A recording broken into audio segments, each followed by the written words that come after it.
ኮሌራም ሲፈጠር ደንጊ ፌቨር ሲፈጠር የሎ ፌቨር ሲፈጠር በጂንካ የተገኘው ቫይረስ ማርበርግ የሚባል ቫይረስ እንደሆነና ከኢቦላ ጋር አንድ ቤተሰብ እንደሆነ እንግዲህ በጣም ገዳይ እንደሆነ ታውቃላችሁ። ሰውም ያልቆኛ ጋር 60 ሚሊዮን አፍሪካውያን በ25 ዓመት ውስጥ በእነዚህ በሽታ አልቋል። በባክቴሪያ በቫይረስና በፓራሳይት በሚመጡ እና በጣም በሚያሳዝነው ደግሞ መድኃኒት እንገዛለን፣ በሽታውን ይልካሉ። ከዛ ደግሞ መድኃኒት ደግሞ እኛ የነሱን እንገዛለን። መድኃኒት ደግሞ የኛ ሀገር እውቅና አይኖረውም፣ እውቅና ያለው የነሱ ሀገር ነው። መድኃኒት ገዢ ነን። የመድኃኒት ማከሚያ ማሽን ከነሱ ነው የምንገዛው። በሽታ ይልካሉ፣ መድኃኒት እንገዛለን፣ ብራችን እርዳታ ይሰጣሉ። የሰጡትን እርዳታ ተመልሰው በመድኃኒት ይወስዱታል። ልንለቃ ለምን ብለን ልንጠይቅ ይገባልና ዛሬ በኮመንት ሴክሽን እንወያይ፣ እውነት እንወያይ።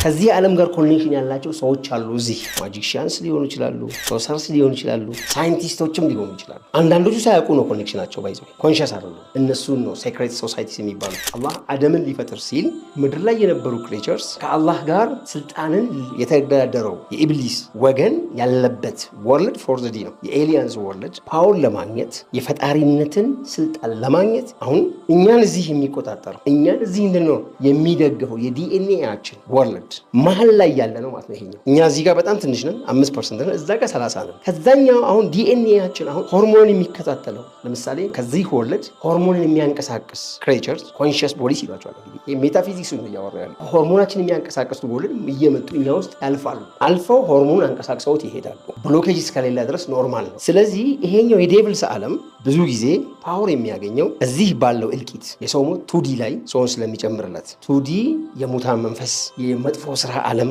ምናምን ነው በ2D ብቻ የሚገለጽ ማለት ነው። እዚህ መሀል ላይ ጦርነት የሚፈጥረው ይሄኛው ክፍል ነው፣ መረጃ ማዛባት ማለት ነው። ስለዚህ ይሄኛው አርኤንኤ ቫይረስ ብዙ ጊዜ ምንድነው ከየት ነው የሚመጣው? ከዚህኛው ዓለም። ቫይረስ በአጠቃላይ የፊፍዝ ዲ ክሬቸርስ ናቸው። ብዙ ጊዜ ለመርዳት እንጂ ለመጉዳት አይደለም የሚመጡት እኛ ውስጥ የሚያልፉት። ስለዚህ እንደዚህ አይነት ወረርሽኝ ነገሮች ከፊፍዝ ዲ ዳይሜንሽን ጋር ግንኙነት አላቸው ማለት ነው። ፊፍዝ ዲው እኛን ሊረዳ ነው የሚመጣው 2D ላይ በ2D በ4D የዴቪልስ ዓለምና በእኚህ ዓለም ላይ የነሱ አጋሮች አሉ። እዚህ ዓለም ላይ የዚህኛው የዴቪልስ ዓለም አጋሮች አሉ። መሀል ላይ ያለው የ4D ዓለም ነው እኛን የሚረብሸው ሁሌ። ይሄ ዓለም በጣም ይረብሻል። ከዚህ ዓለም ጋር ኮኔክሽን ያላቸው ሰዎች አሉ። እዚህ ማጂሺያንስ ሊሆኑ ይችላሉ፣ ሶሰርስ ሊሆኑ ይችላሉ፣ ሳይንቲስቶችም ሊሆኑ ይችላሉ። አንዳንዶቹ ሳያውቁ ነው ኮኔክሽናቸው ባይዘው ኮንሸስ አይደሉም። እነሱን ነው ሴክሬት ሶሳይቲስ የሚባሉት። አያውቁትም፣ ግን እገዛቸው ለማን ነው? ለዚህኛው ወርልድ ነው። ለምሳሌ ሳም ፖለቲሽያንስ የዚህ ወርልድ ኮኔክሽን አላቸው ይባላል።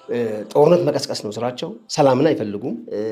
ጦርነት በመቀስቀሱ ማን ነው የሚጠቀመው? እኛው ፎርዝ ዲ ያለው ችግር ውስጥ እኛም በመክተት ለምን ሙታን በበዙ ቁጥር 2D ላይ ያለው በግፍ ሰው ሲገደል ለምሳሌ በጣም ብዙ ሰዎች በግፍ ከተገደሉ በግፍ የተገደሉ ሰዎች ስፒሪት ያለው 2D ላይ ነው ያለው። ስለዚህ ሬፕቶሊያንስ ከኛ ጋር ሬፕቶሊያንስ የሚባለው ወርልድ የኢንሽላሊት ወርልድ ነው። ኢንሽላሊት ያለው መቃብር ነው። ከኛ ጋር የሆነ ኮኔክሽን አለው። ይሄ የተጭበረበረ ማጭበርበር ማለት ነው። በቀጥታም በተዘዋዋሪ ብዙ ሸሆችን አግኝቻለሁ። በእኛ ሀገር የተከሰቱ ወረርሽኞች በምን አይነት ሁኔታ እንደተከሰቱ በደንብ ዲቴል የሚያውቁ ሸሆችን አግኝቻለሁ። ኮሌራም ሲፈጠር፣ ደንጊ ፌቨር ሲፈጠር፣ የሎ ፌቨር ሲፈጠር ምን አይነት ቺና አገር የመረበሽ ሴራዎች እንደነበሩና ሳይፈጠር ያከሸፉ አሉ።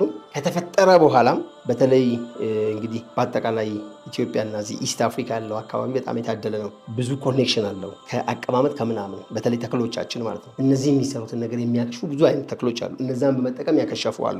ስለዚህ እዚህ ጋር መሀል ላይ የተጭበረበረ ነገር አለ። በማወቅም ባለማወቅም እኛ ራሳችን ባለን ኮንሽስነስ እኛና እኛ ባለመገናኘታችን ምክንያት የሚፈጠሩ ስፒሪቹዋል የሆነ በሽታ